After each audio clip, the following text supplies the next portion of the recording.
In one of the most exclusive Michelin-starred restaurants in Manhattan, the light from the crystal chandeliers cascaded onto the marble floor, fracturing into thousands of sparkling reflections. My brother, Julian Sterling, sat across from me. His long fingers gripped the leather-bound menu, his eyes lowered, and a heavy sense of resignation laced his voice. "What was the point of all this?" he asked, a hint of exhaustion in his tone. "Did you really have to hide your last name and marry this Davis guy? Mom and Dad haven't slept properly in 3 years. And now you're divorced. And you're keeping quiet again. If I hadn't run a background check myself, you'd probably keep playing hide and seek for the rest of your life." I spread the linen napkin over my lap and said nothing. I truly hadn't told my family about the divorce. 3 years ago, I secretly grabbed my ID and married Alex Davis at a completely ordinary city hall in Queens. No bridal shower, no lavish Hamptons wedding. I hadn't even given him my real last name. He only knew me as Chloe Smith, a girl from an average, middle-class family with a minor retail job. Back then, I thought love had absolutely nothing to do with money. It was only later I realized that, in his eyes, love without money was entirely worthless. "All right, enough of the depressing stuff," Julian said, sliding the menu toward me. "Order whatever you want. It's on me. They make an incredible Alaskan king crab here." He didn't get to finish his sentence before a sickly sweet female voice rang out right behind me. Wow, if it isn't Chloe Smith. My hand twitched. I knew that voice all too well. Emma Hayes, Alex's personal assistant, his mistress, and, as he himself had declared during the divorce, his one true love. I didn't turn around. Emma, clicking her high heels, walked around the table and stood right in front of me. With one hand, she had a tight grip on Alex's elbow. Tilting her chin up, she looked me up and down, then shifted her gaze to Julian sitting across from me. She smirked, and her smile radiated undisguised triumph. Just as I suspected, she drawled, "Barely a few days after the ink dries on the divorce papers, and you've already found yourself a new sugar daddy." Emma shamelessly looked Julian over and clicked her tongue. "Well, this one looks pretty loaded. That suit is definitely bespoke. Good for you, Chloe. You used to play the innocent prude, but the second you got divorced, you swung for a higher branch. But honestly, divorced baggage like you can only hook a guy for a—" I set my silverware down, looked up, and met her heavily contoured face. My tone was completely flat, as if I were discussing the New York weather. "You really think you have the right to speak to me like that?" Under my gaze, Emma instinctively took a half step back, but immediately puffed her chest out again. "What? Does the truth hurt? Look how mad she is. Alex, tell her." She turned to Alex and gave his arm a whiny tug, but Alex wasn't looking at her. From the very second they walked in, his eyes had been glued to my brother. The face that used to make my heart skip a beat was now completely drained of blood. His pupils were dilated, his lips trembled slightly, and his posture was unnaturally stiff. He stood there like a deer in the headlights. He recognized my brother. And really, who in the American corporate world didn't know Julian Sterling? CEO of Sterling Holdings. At 30, he controlled a multi-billion-dollar empire, capable of shifting market trends with a single phone call. Compared to the Sterling family's capital, Alex's little supply company was a rounding error on a quarterly report from one of their minor subsidiaries. 3 months ago, Alex had jumped through burning hoops, begging mutual acquaintances to arrange even a 5-minute meeting with Julian to discuss a potential partnership. He wasn't even allowed past the lobby. And now, his ex-wife, the same Chloe Smith he thought was just a plain, average girl, was sitting at a table with Julian Sterling. "Alex," Emma prodded, seeing him frozen. "What's wrong with you? Why are you so pale?" Alex swallowed hard, opened his mouth, and a hoarse croak escaped his throat. Mr. Sterling." Julian didn't pay him the slightest bit of attention. My brother unhurriedly lifted his glass of red wine, took a sip, then picked up a napkin and dabbed his lips. Every movement was measured and elegant, but the sheer pressure radiating from him made the air in the room feel suffocatingly heavy. He finally raised his eyes to Alex. The corner of his mouth twitched slightly. It wasn't a smile. It was the cold, indifferent, calculating gaze of a predator looking at cornered prey. "Alex Davis," Julian finally spoke. His voice was deep and lazily cool. "Did you have fun torturing my little sister for 3 years? That single sentence made the entire section of the restaurant go dead silent. The smirk froze on Emma's face. Her eyes bulged. Her mouth opened and closed like a fish washed up on the Jersey shore. Sister? Her voice cracked into a high pitch. What sister? She comes from a nobody family? Julian set his glass down, leaned back in his chair, draping one arm casually over the backrest while the fingers of his other hand lightly tapped the mahogany table. He didn't even glance at Emma. His eyes were deadlocked on Alex. You were married to the only daughter of the Sterling family for 3 years, and you didn't even bother to learn her real last name. Alex's face morphed into a deathly pallor. It wasn't just fear. It was bone-chilling, paralyzing terror. He tried to speak through trembling lips, but only a pathetic, incoherent stammer came out. Chloe Smith, the Sterling family, the New York Sterlings. The exact same Sterlings he had desperately dreamed of networking with. He had personally brought the sole heiress of this empire into his home, kept her in an environment of cold indifference for 3 years, and in the end, threw her out on the street with divorce papers over his assistant. Mr. Sterling, I didn't know. Chloe, she never. Of course, Julian interrupted, his tone so light he could have been discussing the appetizers. My sister is just foolish. She thought she married a decent man, and worried that her status would create a wedge between you. And what was the result? What did you give her? Cruelty? Infidelity? And those speeches about how she wasn't good enough for you? I lowered my head and gripped my napkin tightly. I thought I had moved past all those insults, but having them dragged out into the light, one by one, made my chest ache all over again.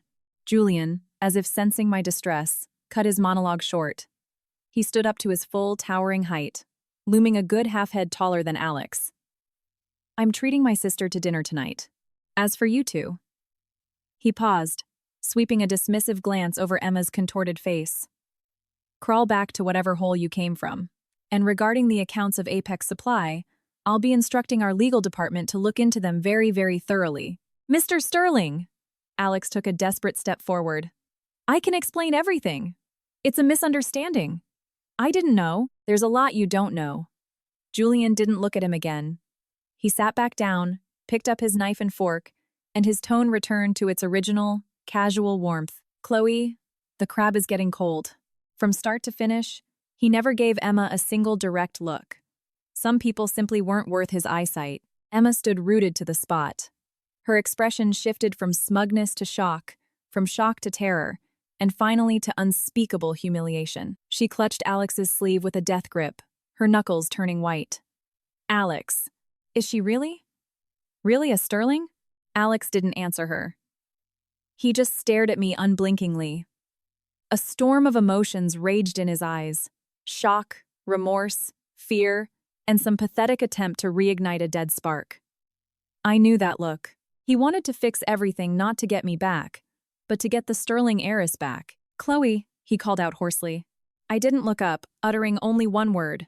Leave. My knife and fork pressed into the plate, slicing the tender crab meat. My movements were steady, without a single tremor. A long silence hung behind me. Then came the sound of stumbling footsteps, growing fainter until they vanished at the restaurant's exit. Julian sighed, reached over, and gently ruffled the top of my hair. Cry if you need to. I'm not crying. I looked up, my eyes dry, a faint smile pulling at my lips. Jules, the crab really is fantastic. The bright lights of the restaurant stung my eyes a little. After Alex and Emma left, I thought that would be the end of it.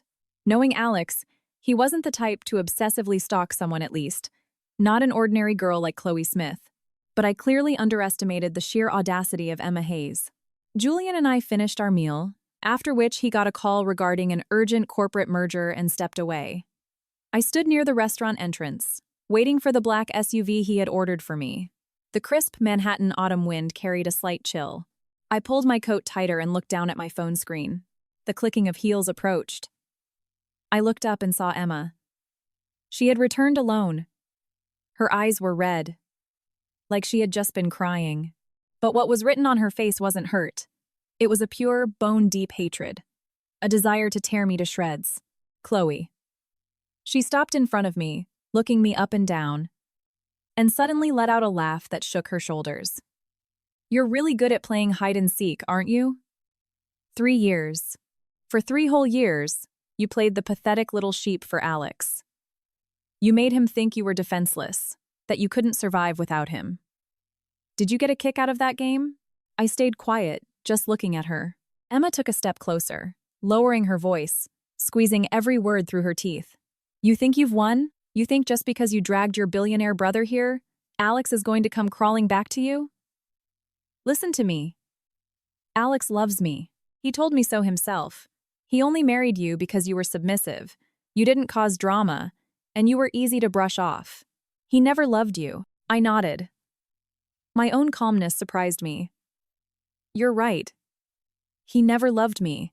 Emma was taken aback, clearly not expecting me to agree so easily. I slipped my phone into my purse, looked her dead in the eye, and spoke slowly, completely devoid of emotion.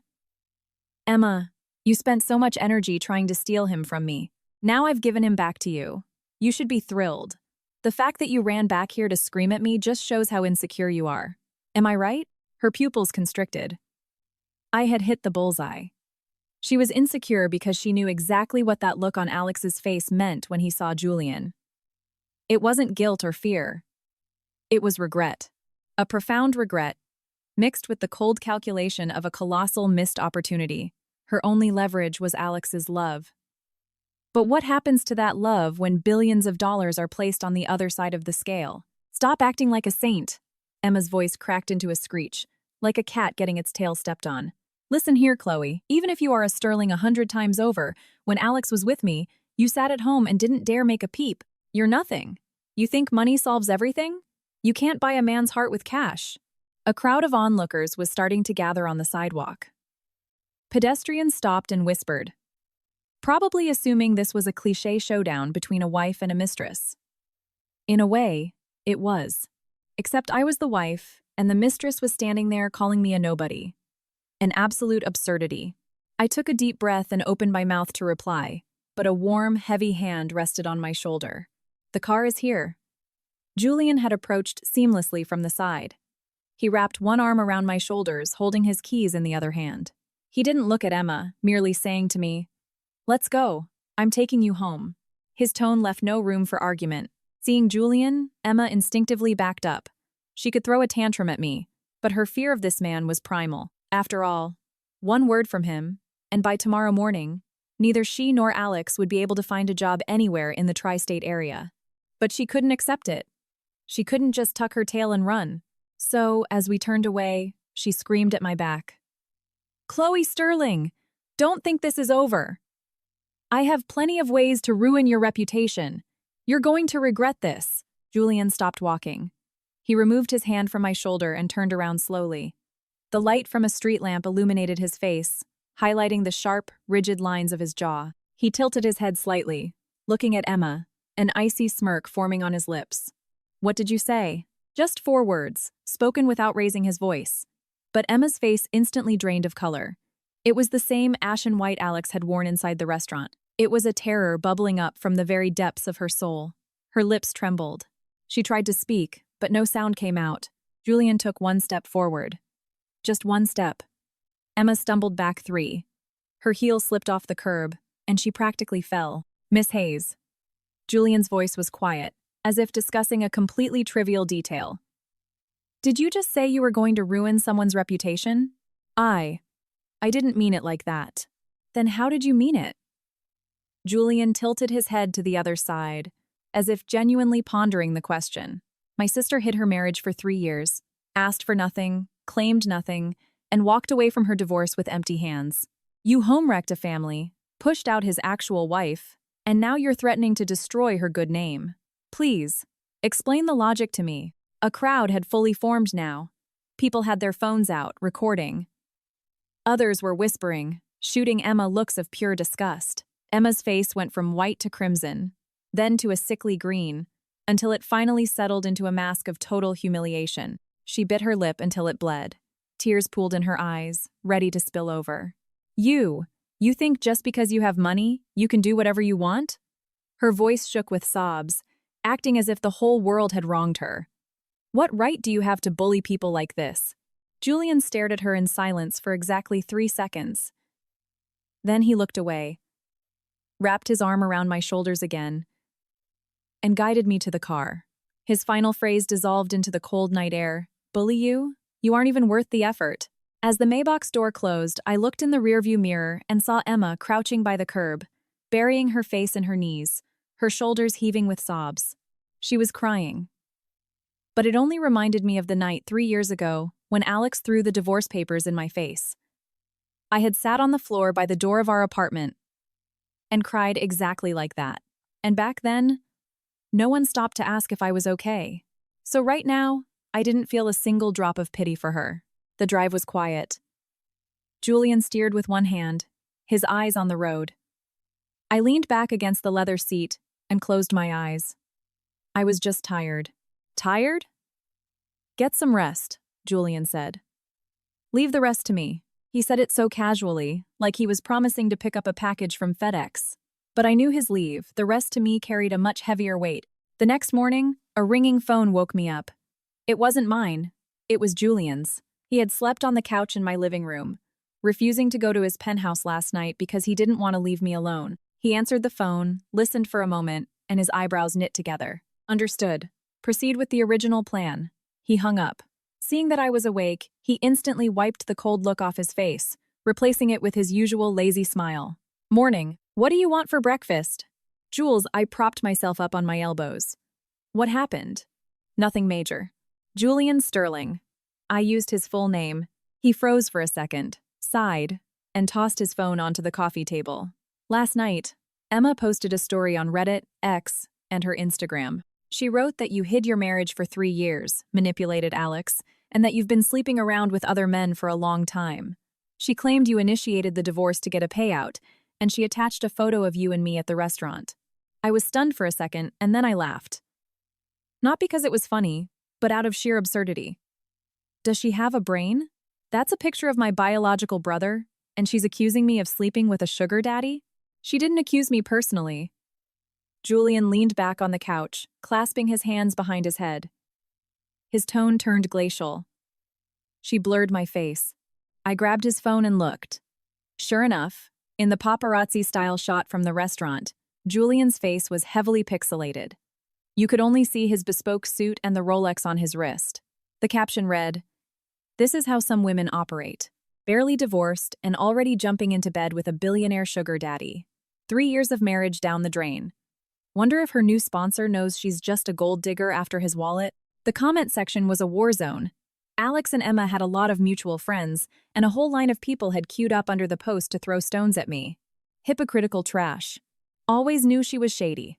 Good for Alex for dumping her. One insult was filthier than the next. My fingers, gripping the phone, turned cold. Not because of the insults, but because of the thought of Alex. He knew exactly who was in that photograph. He could have explained it, but he stayed silent. He let Emma publish that post, let all these people drag my name through the mud. Just like for the past 3 years, he let me be treated like a ghost in his home. Don't look at it. Julian reached over, took the phone from me, and walked to the window, dialing his head of security. Pull the security footage from the restaurant last night. Have the legal team draft an official statement. Publish it across all Sterling Holdings official corporate channels. I will approve the text personally. He hung up, turned to me, and his eyes swirled with an intensity I couldn't fully read. Chloe, today your big brother is going to teach you how to properly put people in their place. 3 hours later, a statement went live on every official Sterling Holdings platform. No long-winded PR jargon, no boilerplate legal threats, just 3 photos and 1 line of text. The first photo, a high-res still from the restaurant's security cameras. Julian has his arm around my shoulders. I am looking at him, and the family resemblance in our profiles is crystal clear.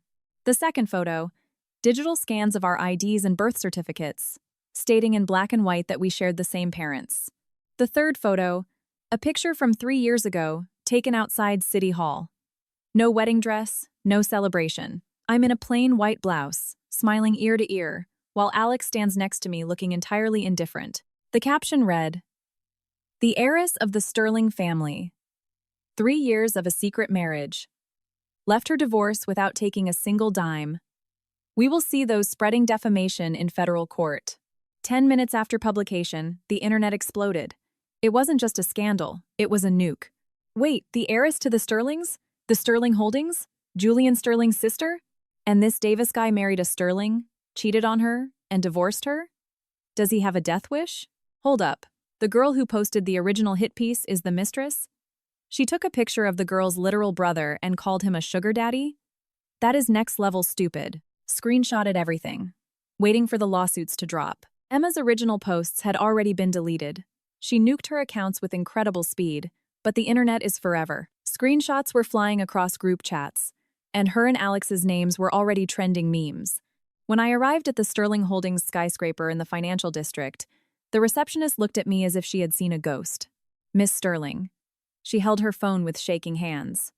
The official Sterling Holdings statement. Is it true? I glanced at the screen showing the documents and nodded. It's true.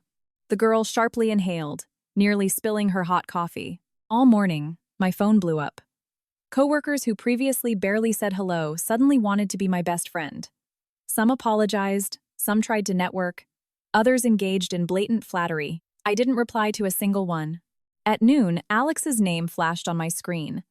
I stared at the blinking letters and remembered every evening of those 3 years. I would cook dinner and wait for him.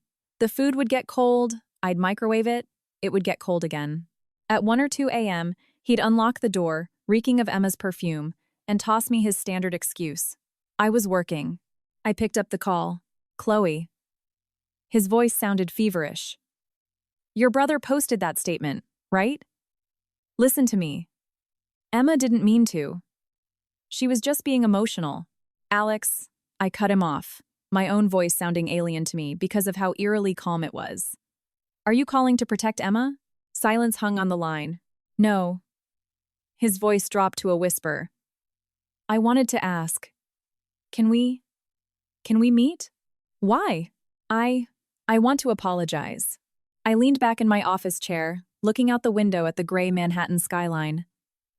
Suddenly, I felt a shivering urge to laugh. 3 years. In 3 years, he had never apologized for a single thing. Coming home late without a text? Not worth an apology. Smelling like another woman? Not worth an apology. Throwing divorce papers in my face? Not worth an average sorry. But now he was apologizing.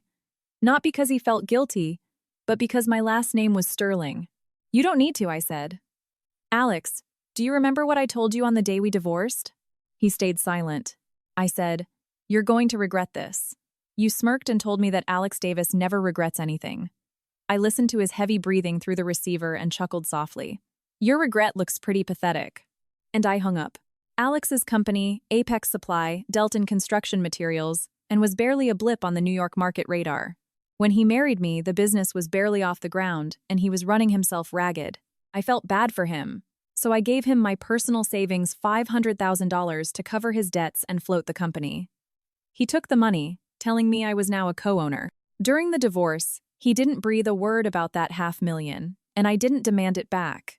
Not out of generosity, but out of disgust. That money reeked of his coldness and betrayal. I was sick at the thought of touching it. But Julian thought differently. $500,000. Julian sat in his penthouse office, tapping his fingers on his desk with a cold smirk. My sister's entire life savings. And he used it to fund his mistress. Perfect. I'll make him vomit up every last cent. With interest. Over the next 72 hours, I learned what the full power of Sterling Holdings looked like. Day 1. 3 of Apex Supply's largest vendors, all heavily tied to Sterling Capital, simultaneously voided their contracts. Material shipments halted. Half of Alex's job sites ground to a halt. Alex called me nonstop. I didn't answer. He called the front desk, my coworkers, the house line. Chloe, tell your brother to stop. You're burying me alive. His exhausted, frantic voice carried a panic I had never heard before. I silently blocked the number. Day 2. The legal department of Sterling Holdings hit Apex Supply with an official lawsuit regarding the $500,000. There were no formal promissory notes or loan agreements, but that didn't matter. What mattered was that Sterling Holdings retained 17 of the most elite corporate litigators in New York, while Apex Supply relied on a part-time attorney from a strip mall in New Jersey. That same day, Apex's biggest client, a massive real estate developer, unilaterally terminated their contract. They paid the penalty fee to the penny, but the lucrative future bids were gone. The majority shareholder of that development firm happened to be my uncle. Day 3. Alex stopped calling. He showed up in person and stood right in front of the main entrance to the Sterling Tower on Wall Street. My brother's office was on the top floor, boasting panoramic windows overlooking the entire city. I had just gone up to sign some paperwork, and looking down, I spotted a familiar figure on the plaza. Alex was standing there in a wrinkled dress shirt, his tie askew, his hair matted with sweat. He was holding a bouquet of garish, cheap red roses, staring up at the skyscraper. The September sun in New York was unforgiving. Sweat poured down his face. A massive dark stain had formed on his back. He stood there looking like an idiot. "Your ex is downstairs." Julian walked over to me, looked down, and added casually, "Been standing there for an hour. Security is asking if they should toss him or let him bake." I thought about it and shook my head. "No. Let him stand there as long as he wants." Julian glanced at me and said nothing. An hour later, a crowd of onlookers had formed around Alex. 2 hours later, someone uploaded a video to TikTok and Twitter with the caption, "CEO of Apex Supply, begging billionaire ex-wife for forgiveness outside Sterling Tower." 3 hours later, the video had millions of views. The comments were utterly ruthless. "Didn't think about the consequences when he was cheating, huh? Treated a billionaire's daughter like garbage for 3 years and now he's crawling back. Too late, buddy." Girls, take notes. He's not humiliating himself because he feels bad. He's doing it because she's rich. Laugh my ass off, he didn't even take the plastic off the roses. Did he buy those on clearance at a bodega? Alex stood there for 4 hours. The rose petals wilted in the sun, drooping just like he was. Finally, Emma appeared. God knows where she saw the news, but she came sprinting in her sky-high stilettos, slapped the bouquet out of his hands, and shrieked, "Are you out of your mind? Why the hell are you embarrassing yourself out here?" Alex ignored her and bent down to pick up the flowers. Emma snatched them, threw them onto the concrete, and began stomping on them furiously with her heels. The petals were crushed into a red paste on the pavement. "Wake up!" She clawed at his arm, trying to drag him away. "She's not coming down. She wants you to look like a clown. Don't you get it?" Alex violently yanked his arm away. The movement was so forceful that Emma stumbled and nearly fell. The crowd around them gasped. Camera flashes went off. Enough. Alex's voice wasn't loud, but in the sudden silence, everyone heard it. His eyes were bloodshot, and he looked at Emma not with love, not with regret, but with raw, unfiltered disgust. "If it wasn't for you, I wouldn't be in this grave." Emma froze. Her mouth fell open. Her lips trembled. Tears burst from her eyes. "What are you talking about? You told me yourself you felt nothing for her. You said you only loved me. You promised." "Shut up," Alex rasped. His voice sounded like grinding metal. "Get out of my sight." The words rang out with absolute clarity. For a second, there was dead silence, and then the crowd erupted into cheers and whistles. People clapped. Someone yelled that the cheater got what he deserved. Emma stood in the middle of the plaza. Tears streamed down her face, ruining her makeup. She looked at Alex as if she were seeing him for the first time in her life. Then she spun around and, stumbling in her 6-inch heels, bolted away. I stood by the window on the top floor, watching the whole thing. Julian handed me a cup of tea, leaned against the glass, and drawled lazily. "Your $500,000. He paid some of it back today." "How?" Julian took a sip of his tea and smirked. "Bodega roses, maybe $10. Plus, he sweated for 4 hours in the sun. If you calculate his hourly humiliation rate, yeah, that easily covers $500,000. I froze, and then I laughed. Genuinely, from the bottom of my heart. So hard my ribs ached. I laughed until tears pricked my eyes. And it wasn't because of Alex. It was because of my brother. He had spent 3 days, no, 3 years. From the day I ran away from home, he had been waiting for this moment, waiting for the chance to stand up for his sister. "Jules, thank you." He didn't reply. He just ruffled my hair, set his cup on the windowsill, and walked back to his desk. Save the thank yous. Mom asked us to come over for dinner. She's been making her famous pot roast since noon. The Sterling family estate was located in Greenwich, Connecticut. It was a massive property. Just walking from the front gates to the main house took 5 minutes. When I was a kid, the house always felt too big, as if human warmth just vanished into the high ceilings. It was only after living in Alex's cramped apartment in a bleak part of Queens that I realized a small apartment could be a tomb, too. Warmth isn't about square footage, it's about people. My mother, Eleanor Sterling, was the matriarch of the house. In her early 50s, she barely looked 35. She was standing in the kitchen doorway, and the moment I walked in, her eyes instantly turned red. She turned away, pretending to wipe down a spotless marble countertop. "You're here," she said, her voice shaking. I stood in the foyer, not knowing what to say. 3 years. Since the day I secretly took my documents and married Alex, we had exchanged maybe 10 sentences. Not because she didn't want to talk, but because I was terrified to listen. Terrified I would break down, turn soft, and run back home. And if I had returned, Alex would have immediately claimed I was useless without my parents' money. Back then, I was an idiot who thought rejecting my family's help was a sign of pride. Now I knew it wasn't pride. It was sheer stupidity. "Mom." I took my shoes off, walked over, and hugged her from behind. "I'm back." My mother tensed, and then her shoulders began to shake with silent sobs. She didn't turn around. She just leaned heavily against the counter, bowing her head as tears fell one by one onto the marble. "I'm glad you're back. That's all that matters." My father, Richard Sterling, sat in the living room, holding the Wall Street Journal upside down without even realizing it. Seeing me, he tossed the paper onto the coffee table, cleared his throat, and put on a strict face. "So, you finally show up." "Don't call me Dad. You're so independent, aren't you? Didn't show your face for 3 years, didn't even bother telling us about the divorce. Does this family mean anything to you?" He grumbled, but his eyes were suspiciously glossy. Julian leaned against the doorframe, crossed his arms, and lazily remarked, "Dad, can you give it a rest? You've been staring at that newspaper upside down for 10 minutes. My father glanced down, turned bright red, and slapped his hand on the table.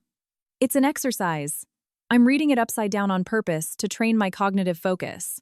Dinner was an absolute feast. Pot roast, baked salmon, scalloped potatoes, and roasted vegetables.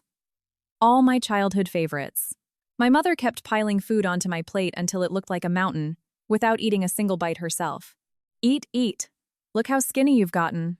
"Mom, I can't eat anymore." "Yes, you can. Look at your wrists, they're like twigs." Julian casually picked a bone out of his salmon and casually dropped a bomb.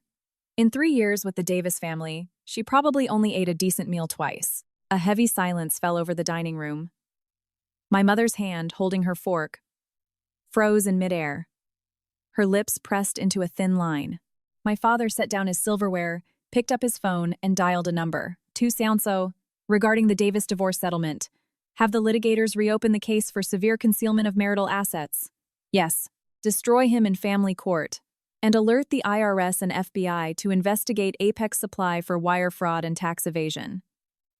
He crossed state lines with her money. He hung up, picked up his fork again, put a piece of meat on my plate, and commanded, "Eat." In that single word lay all the power and authority of the Sterling family patriarch, accumulated over decades. I knew Alex was completely finished now. A financial blockade could ruin him, but if this moved to federal criminal court over the concealment of $500,000, he was looking at prison time. Events escalated faster than I expected. On the 4th day, 3 of Apex Supply's minority partners filed to liquidate their shares. On the 5th day, the banks froze his credit lines, citing extreme liability risks. On the 6th day, Alex's father, Robert Davis, showed up at the gates of our Greenwich estate. He was in his 60s. Before retiring, he worked as a mid-level bureaucrat in a municipal office. The pride of his life was that his son had started a business and become an entrepreneur. When Alex and I got married, this man wouldn't even look in my direction, believing I was a classless nobody unworthy of his golden boy. Now, he was standing at the front door of our mansion, shifting from foot to foot, clutching a couple of cheap bottles of supermarket wine. He looked like he had swallowed a lemon. "Mr. Sterling." "Mrs. Sterling." I came to apologize for that idiot. "Alex." My father sat at the head of the formal living room, holding a cup of espresso, completely silent. Robert shuffled nervously, sweat pouring down his face, unsure if he should leave or stay. You see, we always loved little Chloe like our own daughter. And this time, Alex just stumbled. That Hayes girl manipulated him. We've already kicked her out of our lives. My son realizes his mistake. If you could just— Robert, my father finally interrupted. His voice was as cold as ice. Did you just say you treated her like your own daughter? Yes. Yes, of course. Like family. Then answer me this. My father set his cup down and leaned forward. Chloe lived with your family for 3 years. You gave her the smallest room facing the alley, where it was freezing in the winter and sweltering in the summer. The 3 of you slept in the large, climate-controlled master bedrooms. Is that how you love a daughter? Robert's face went pale. She came home after a full day of work, cooked dinner for everyone, while you 3 sat in front of the TV waiting for her to set the table. She washed the dishes. She mopped the floors. She scrubbed your toilets. Is that treating her like a daughter? Mr. Sterling, that was just a misunderstanding. And another thing. My father stood up and slowly walked toward him. Your son was cheating on his wife. And you and your wife knew perfectly well. Not only did you not try to stop him, you covered for him. That girl, Emma, how many times did she eat dinner in your house? Robert soundlessly opened and closed his mouth. 6 times, my father answered for him. My investigators checked everything. 6 times. Your wife even baked her a birthday cake. The living room became so quiet you could hear the grandfather clock ticking in the hallway. One of the cheap bottles of wine slipped from Robert's hands, hit the hardwood floor, and shattered. Leave, Robert. My father turned toward the window. Go back and tell your son. The daughter of the Sterling family was never hired to be your maid. That $500,000 plus 3 years of interest, plus punitive damages my lawyers will extract every last penny. Robert left, barely able to move his numb legs, nearly tripping on the front steps. My mother walked out of the kitchen with red eyes, carrying a silver platter of sliced fruit. She set it in front of me, sat down next to me, and took my hand. Chloe, that Davis family, they didn't let you eat the fresh fruit, did they? I froze, and my nose betrayed a familiar sting. Yes. Alex's mother had always complained that organic fruit from Whole Foods was too expensive and needed to be rationed. She literally hid it in a mini fridge in her bedroom. If I ever wanted an apple, she looked at me like I was trying to steal the crown jewels. My mother didn't say anything else. She just pushed the platter closer to me. It was piled high with perfectly sliced apples, oranges, kiwi, and strawberries. A massive mound of fresh fruit. I took a small fork, speared a piece of apple, and put it in my mouth. It was so sweet, so incredibly sweet that tears finally rolled down my cheeks. On the 7th day, Alex didn't show up at the Sterling Tower, nor did he call. I thought he had finally accepted reality, but I underestimated the desperation of a man backed into a corner. That evening, I stayed late at the corporate office until 7 p.m. By the time I walked out, it was dark. The New York air carried the first real bite of winter. I wrapped my coat tighter and headed toward my waiting town car. After the divorce, I had sold my car. Alex had bought it and put it in my name. But I didn't want anything tying me to him. Halfway down the block, I heard footsteps behind me fast, almost breaking into a run. I turned and saw Alex. He had lost a massive amount of weight. In just a week, his cheekbones had hollowed out, his eyes were sunken. He had a scruffy beard. His suit hung off him like a trash bag, his collar unbuttoned, his tie missing. It was as if all the life had been drained out of him. "Chloe," he rasped. I stopped, looked at him, and said nothing. "Your father came to see mine." He took a step toward me. I took a step back. He noticed, and the light in his eyes dimmed even further. "Chloe, please. Can we just talk?" 10 minutes. "About what?" I scoffed. Not out of malice, but because the whole situation felt so surreal. "Alex, there is no us anymore. We signed the papers. The judge stamped them. By law, we are strangers." "But we were married for 3 years!"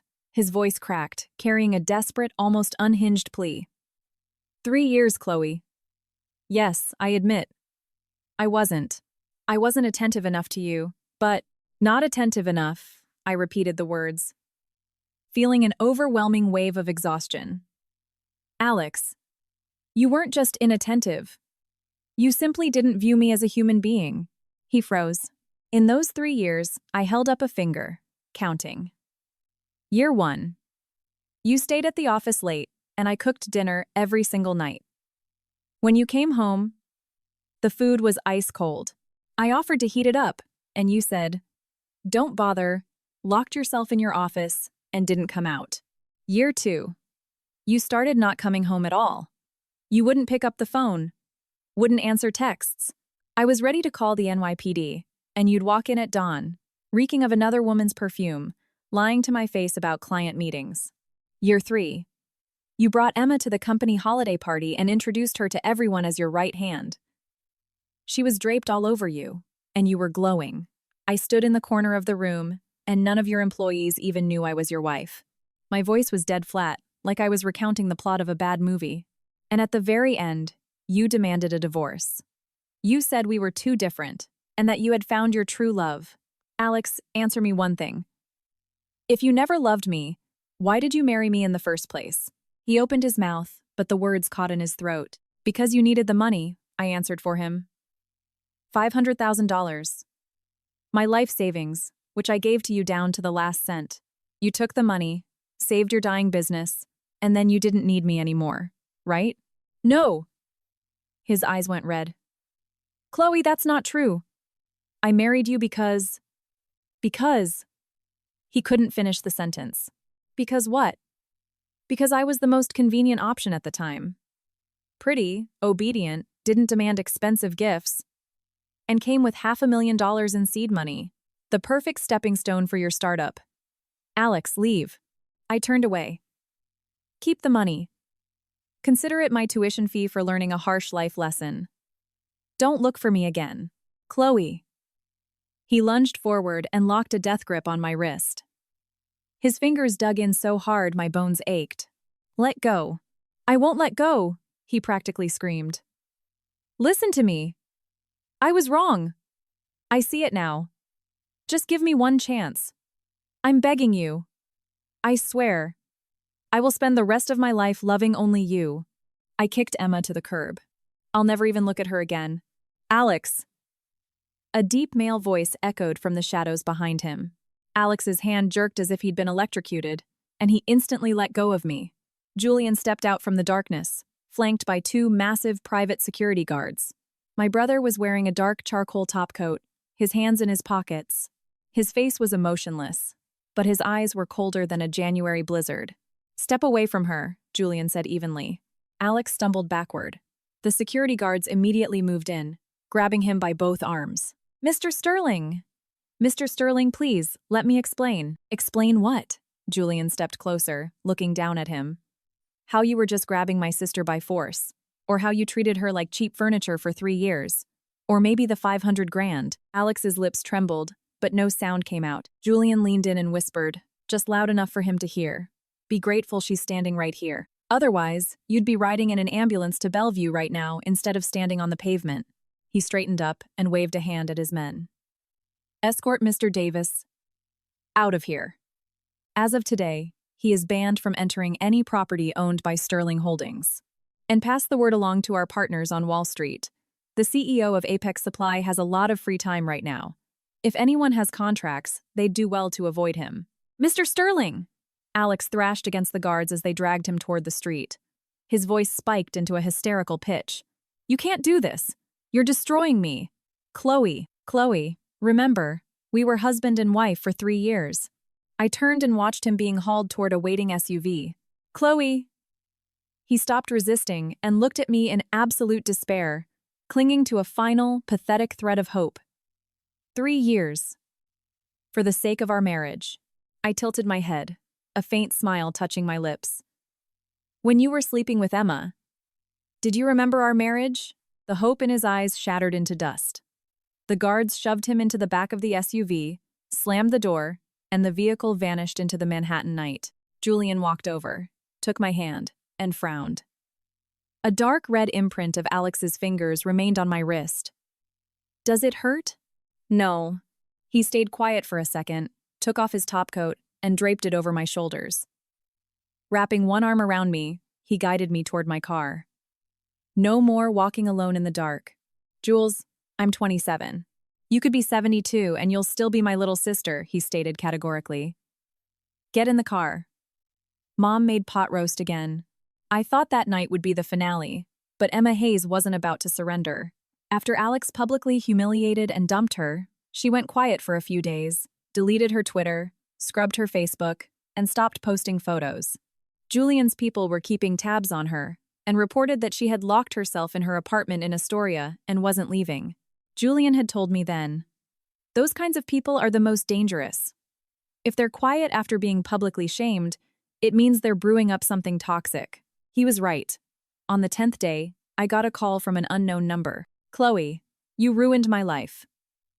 Emma's voice was raspy and terrifyingly calm, like the dead air before a tornado. "You ruined your own life, Emma." "Shut up!" She suddenly shrieked into the phone. "Stop playing the saint! Who the hell are you without Daddy's billions?" I said nothing. "I am not letting this go, Chloe. You care so much about your precious reputation. You're the great sterling heiress." "Perfect. Let the whole world see what the great heiress is really worth." The line went dead. That very night, a massive, anonymous thread dropped on Reddit and was quickly picked up by major gossip blogs. The headline: "The shocking truth about the sterling heiress, secret marriages, infidelity, and how she bankrupted her husband." The text read like cheap tabloid fiction. It claimed I had cheated on Alex, stayed out all night, squandered his money, and drained his company's accounts. It said I initiated the divorce because I had found a richer sugar daddy. As proof, they attached the same photo of Julian and me at the restaurant, cropped at an incredibly misleading angle. But the most disgusting part was the audio file attached to the post. It was a recording of the final argument Alex and I had before the divorce. Alex had secretly recorded it. On the tape, Alex's voice rang out. "Chloe, you've never considered this place your home." My reply: "Because it isn't my home, Alex. So what are you proposing? A divorce?" Alex: "A divorce? Fine, a divorce." The audio was heavily chopped up and crudely spliced together, making it sound like I was an hysterical wife demanding an immediate split. Within a few hours, the post had hundreds of thousands of views. The comment sections turned into an absolute nightmare. So that's what a sterling is really like. Entitled rich brat stole her husband's money and then dumped him. Poor guy married a snake. Wait, are we still believing that the guy in the photo is her brother? Yeah, right. I stared at the screen, my hands shaking not from hurt, but from blind rage. Alex made this recording. That night, he had set his phone face down on the coffee table. I thought he had just tossed it there, but he was already preparing his exit strategy, gathering blackmail material. He probably never considered me his real wife from the start. Julian called. "Did you see it?" "Yeah. Don't worry. Your brother has it handled." His voice was confident, almost relaxed. There's an uncut version of that recording. Alex kept it on his phone. My team already secured the original. I was stunned. "How did you get his phone?" Julian paused for a beat. "Legally, little sister." "Well, maybe not entirely legally, but those are semantics." His tone suddenly turned cheerful. "The best part is, on the full recording, Davis explicitly admits to cheating on you, curses you out, smashes a plate, and tells you that where he sleeps at night is none of your damn business." I gripped the phone tighter and didn't speak. "This time," he added softly, "I am going to pour this filth right back on their heads. They will never wash it off." The next morning, at exactly 10 a.m., Sterling Holdings' official X account posted a new update. No text, no pictures. Just a single audio file. Uncut, unedited. 7 minutes and 32 seconds. Alex's voice. "What do you care where I was?" My voice. "I am your wife. Alex." Wife? A piece of paper from City Hall means nothing. I married you because I thought you were quiet and wouldn't nag me. But all you do is throw tantrums. Why the hell do I even need you? Sound of a plate smashing. My voice. "What is going on between you and Emma Hayes?" Pause. "Alex. You already know, so why ask?" My voice. 3 years. "How long have you been together, Alex?" Alex. 1.5 years. We have a real connection. If you don't like it, Let's get a divorce. Silence. My voice. Fine. Alex smirking. Perfect. The apartment is mine. The car is in my name. The company is mine. You walk away with nothing. Any objections? My voice. No. End of recording. Beneath it was a short note from the Sterling PR department. The heiress of the Sterling family left her divorce without taking a single dime. This audio has been submitted into evidence for the upcoming federal trial. This time, the public didn't just get outraged, it was a total meltdown. He cheated for a year and a half and acted like the victim? The mistress leaked the fake audio. She literally took a cropped clip to frame the wife. Alex Davis, are you even a man or just a piece of garbage? Hold up. Is the guy in the photo really her brother? 10 minutes later, Julian retweeted the post from his personal account with a short phrase, I am her brother. Attached was an old family Polaroid. My father and mother sitting on a couch in Greenwich. On the left was a teenage Julian. On the right was me, about 12 years old. In pigtails, smiling widely, the internet entirely lost its mind. Emma Hayes, you took a picture of her biological brother and called him a sugar daddy? Is your brain made of mashed potatoes? Dumbest lie of the decade. Where is Emma? Come out, we just want to talk. But Emma didn't come out. Her accounts were wiped. Her phone number was disconnected. She moved out of her Astoria apartment and fled New York. Rumor had it she went back to her family in some dying rural town in the Midwest, and that her parents nearly disowned her when they found out the truth. But those were just rumors. I didn't check. She wasn't worth my time. Emma fled, but Alex was still here. Somehow, he got my new number, and at 3 a.m., he sent me a massive text message broken into 3 parts. I didn't read it. I just deleted it and blocked the number. Then he started writing letters by hand, folding them into triangles, and dropping them in the mailroom at Sterling Tower.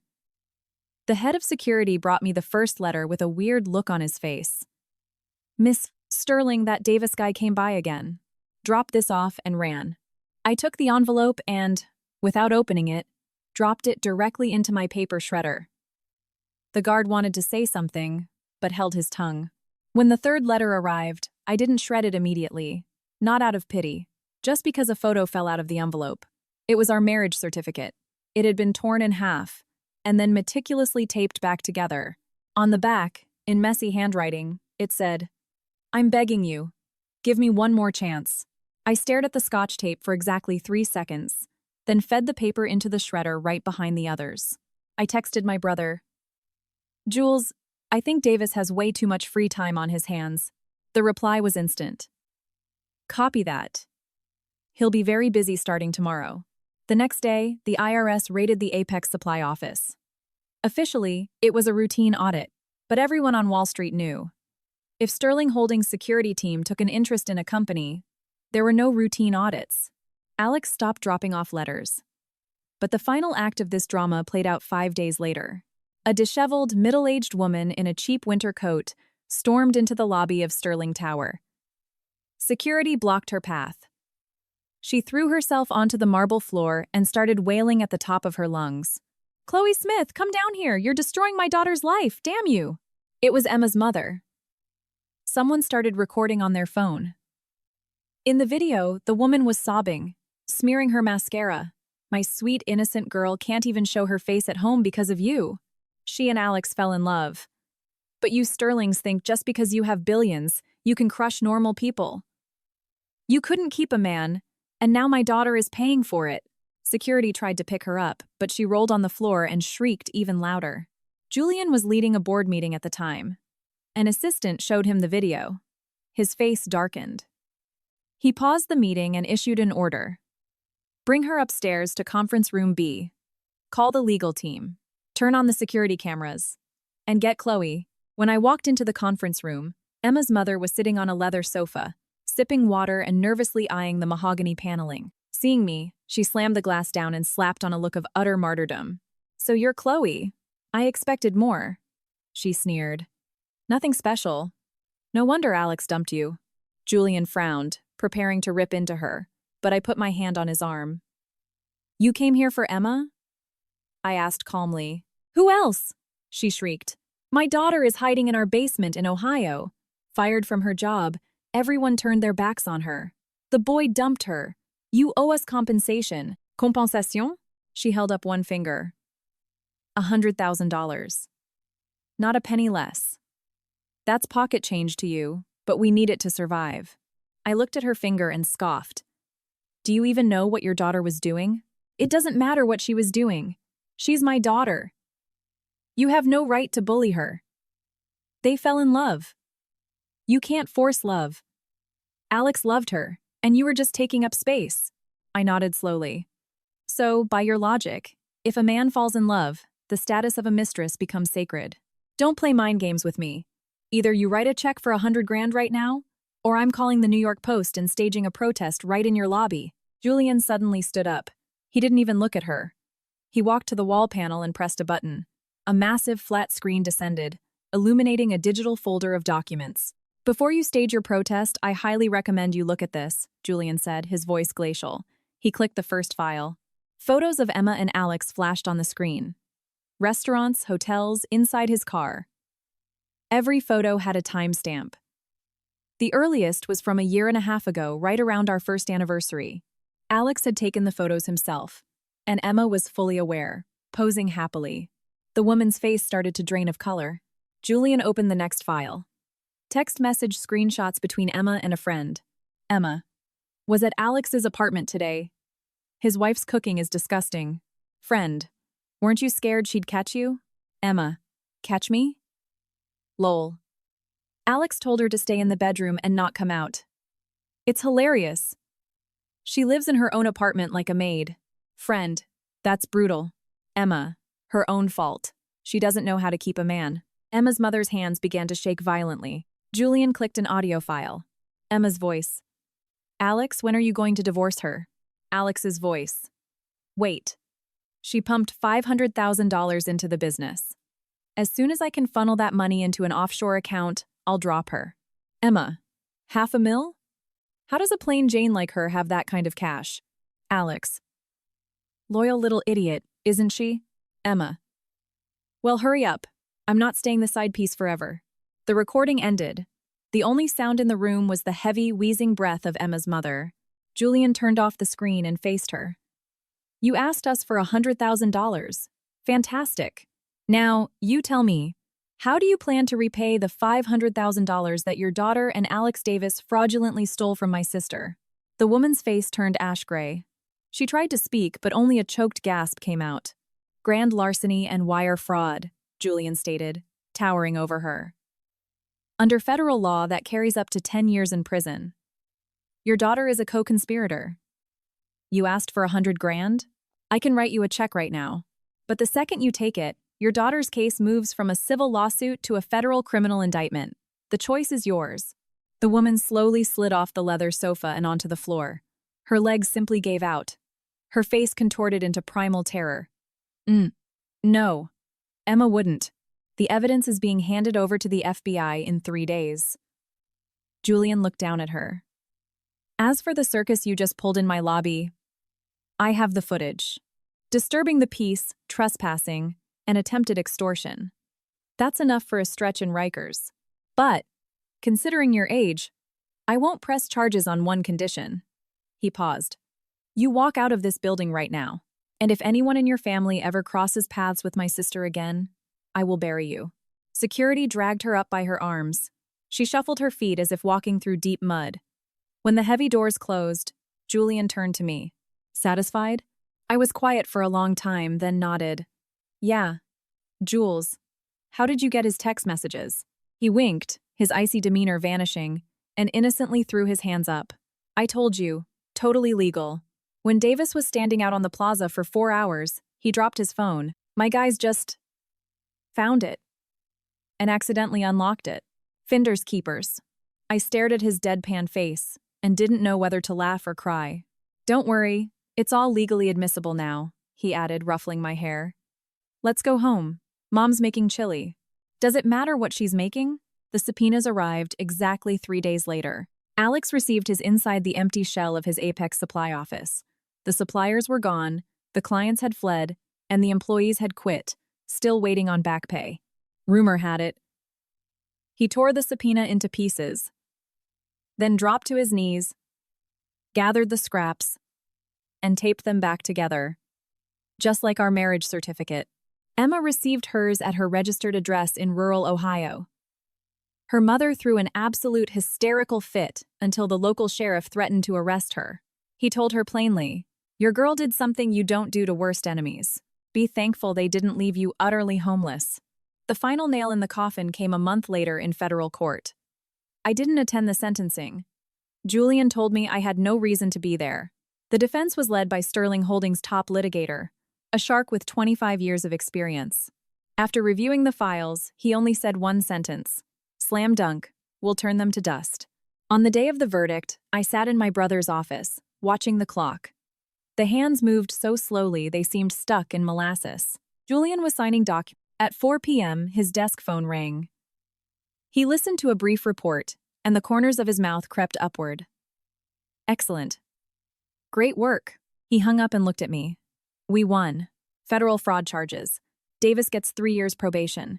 Hayes gets 2 years probation. The $500,000 must be returned in full, plus interest, plus punitive damages. Total. 5,200. I slumped back in my chair and let out a shaky breath. Relief washed over me like a tidal wave. And one more thing. Julian walked over to the panoramic window. "Apex Supply is officially bankrupt. I instructed our acquisitions department to buy their liquidated assets at the foreclosure auction.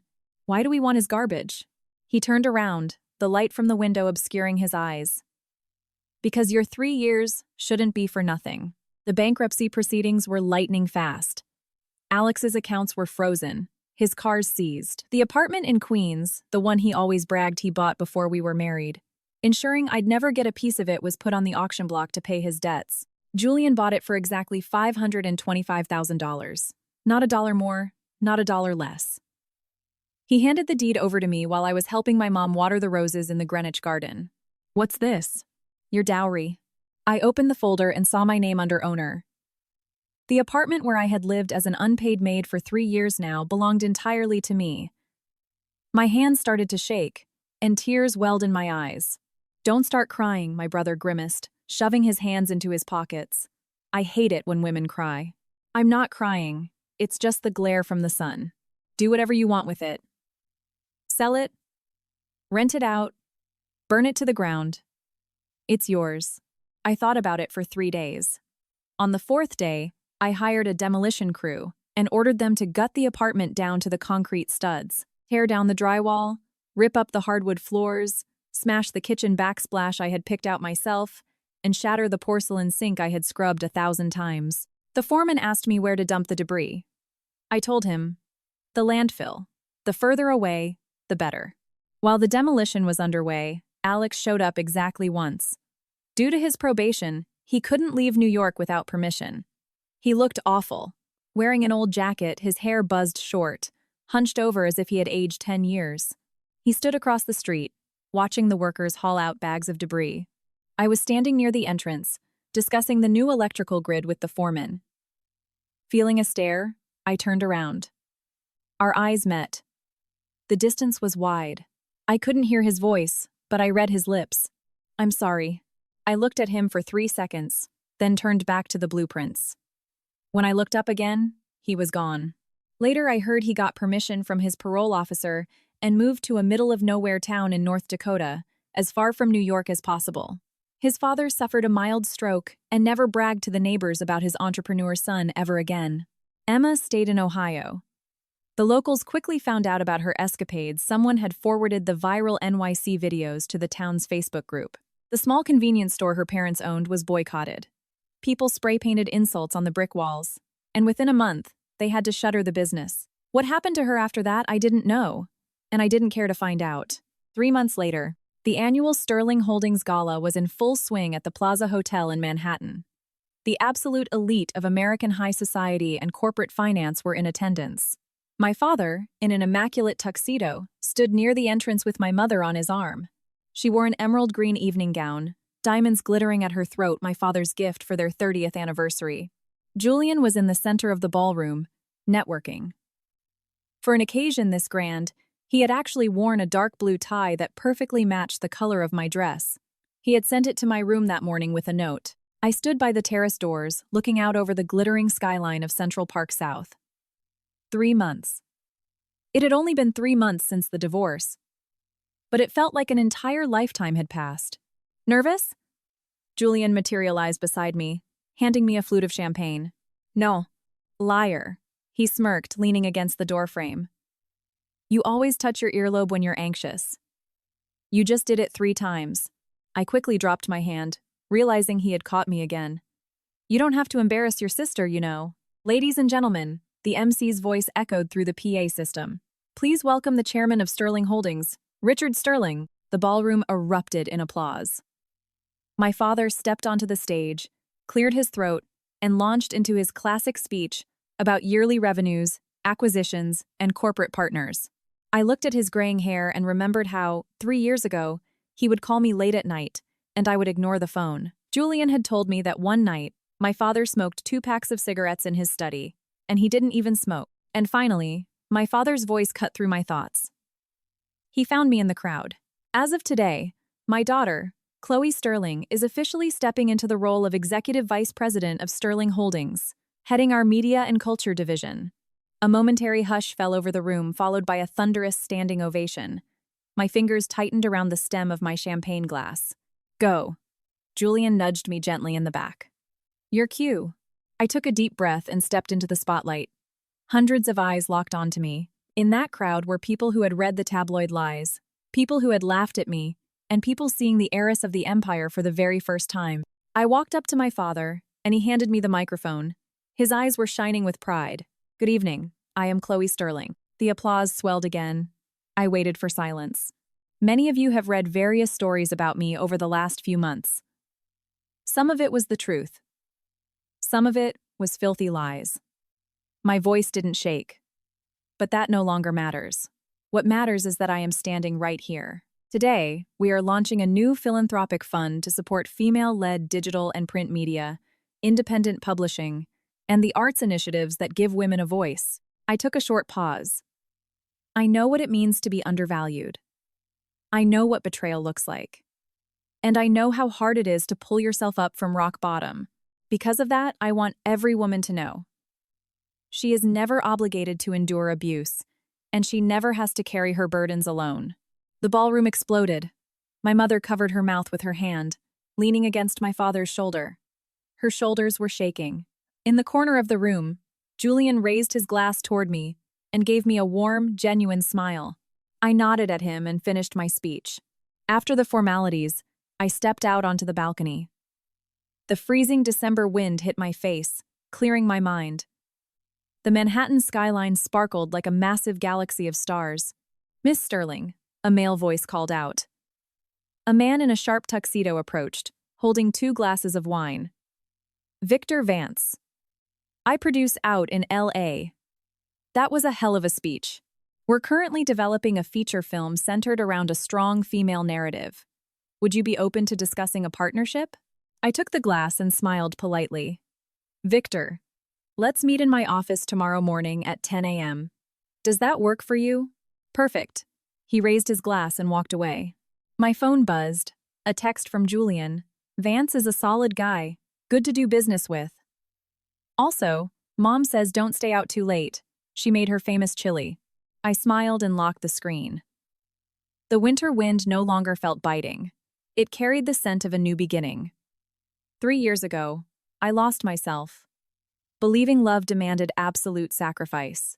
3 months ago, I came back home utterly broken. But tonight, I set my glass down on the stone parapet, adjusted the shawl over my shoulders, and with a confident, steady stride, walked back into the brightly lit ballroom. My heels clicked a sharp, unyielding rhythm against the marble. Not one step backward, only forward.